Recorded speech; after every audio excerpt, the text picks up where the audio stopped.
Azhar Saeed, diet lecturer Chandauli, और जो संस्था हमारी है तामीर फाउंडेशन, वो हम कई अरकान हैं मिलकर चलाते हैं। आज ब्राइट क्लासेस बेलूपुर में इंडिपेंडेंस डे के अवसर पर मुशायरा है, क्या कहना चाहेंगे? जाहिर है कि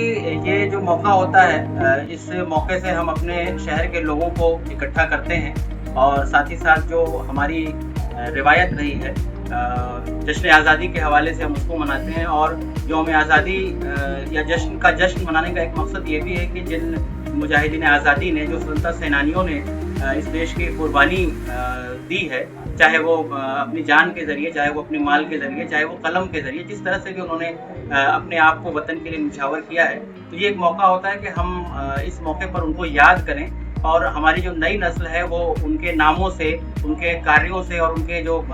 उनकी जो चीज़ें रही हैं उनसे वो वाकिफ़ हो सके और उसके अंदर एक एनर्जी और एक फिर से उत्साह पैदा हो और वो आगे अपने देश के लिए क्या कर सकते हैं इसके लिए वो कोशिश कर सकते हैं। कौन कौन से शायर अपनी शायरी का मुजाहिरा करने वाले हैं आज? हमारी कोशिश ये रही कि एक तो मकसद ये रहा है इस प्रोग्राम को, मुशायरे को ऑर्गेनाइज करने का, कि हमारे शहर में की जो अहम शख्सियतें हैं उनको हम शामिल करें। और हमारे शहर में कई बड़े शायर हैं, लेकिन वो अब कहीं जाते नहीं हैं, कुछ उम्र का तकाजा है और कुछ उनकी अपनी मसरूफियत है, तो उन शायरों को इकट्ठा किया जाए। ख़ासतौर पर हमारे इस प्रोग्राम में आशिक बनारसी साहब हैं, आलम बनारसी साहब हैं, जमजम रामनगरी हैं, और इसके अलावा निज़ाम बनारसी हैं, अहमद आज़मी हैं, और नए नस्ल के हमारे जो शोरा हैं जो अच्छा लिख रहे हैं, अंकित मौर्य है, सुरेश अकेला है, अनिल प्रवक्ता हैं, शारिक हैं, ये तमाम लोगों को हमने जो है वो बुलाया है। अब्दुल रहमान नूरी एक नया लड़का है, उसकी आवाज़ भी बहुत अच्छी है और वो बहुत अच्छे कलाम लिख रहा है, लोग पसंद करते हैं। नौजवान शायरों को भी मतलब मौका दिया जा रहा है? नौजवान शायरों को मेन मकसद यही है कि जो नई नस्ल है वो किस तरह से लिख रही है, और यानी कि हमने ये कोशिश की है कि जो नौजवान नस्ल है और जो हमारी बुजुर्ग शोरा है, इन दोनों को आपस में एक इकट्ठा किया जाए, ताकि जो नौजवान नस्ल है उनसे वो इस्तिफादा करे और कैसे अपने जहन को और बेहतर कर सकते हैं और लिखने की जो एबिलिटी है उसको और कैसे स्ट्रॉन्ग कर सकते हैं, कैसे मजबूत कर सकते हैं, वो हमारे जो सीनियर शोरा हैं उनकी सोहबत में रहकर वो सीख सकते हैं। शायरी के माध्यम से शहर बनारस और वतन को क्या मैसेज देना चाहेंगे?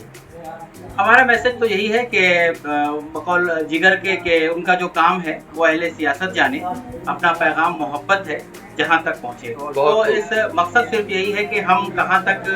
इस मोहब्बत के पैगाम को, अमन के पैगाम को मुशायरे के ज़रिए कौमी यकजहती को और आपसी जो इत्तेहाद और इत्तेफाक है जिसकी ज़रूरत अभी हमारे मुल्क को बहुत ज़्यादा है, वो और ख़ास तौर से हमारा बनारस इस मामले में हमेशा से बहुत उम्दा रहा है, बहुत अच्छा उसमें उसका रोल रहा है, तो उसको और मज़ीद बेहतर करने की हम कोशिश करें। जहाँ भी एक से एक बढ़ करके शायर हुआ करते थे, जी हाँ। जिनकी कमी आज कितनी खलती है आपकी? ये जो आपको एक बताऊं बात कि ये जो ब्राइट क्लासेस है ये जनाब इफ्तिखार साहब हैं वो चलाते हैं, और इनके जो दादा थे वो मुस्लिमुल हरेरी साहब थे और वो खुद भी बहुत पाए के शायर थे, उस्ताद शायर थे, और उनके वालिद गनी बनारसी वो भी शायर थे। और बनारस तो एक शोरा के हवाले से हमेशा से मशहूर, नज़ीर बनारसी एक बड़ा नाम रहा है, हफीज़ बनारसी हमारे यहाँ रहे हैं, जौहर सिद्दीकी एक बहुत उम्दा शायर रहे हैं, खासकर के नई नस्ल कम जानती है उनके बारे में, मेयारी कलाम लिखते थे वो। अली मसरूर साहब थे, नावल के हवाले से वो मशहूर थे। तो हमारा शहर प्रेमचंद को पूरी दुनिया जानती है, और शेख अली हज़ी फारसी के हवाले से जाने जाते थे। तो अदब के हवाले से हमारा जो काशी है, यानी या काशी कहें या बनारस कहें या वाराणसी कहें, तीनों दौर में जो है अदब के हवाले से, साहित्य के हवाले से अपनी एक अलग पहचान रखता है। शुक्रिया, बहुत शुक्रिया।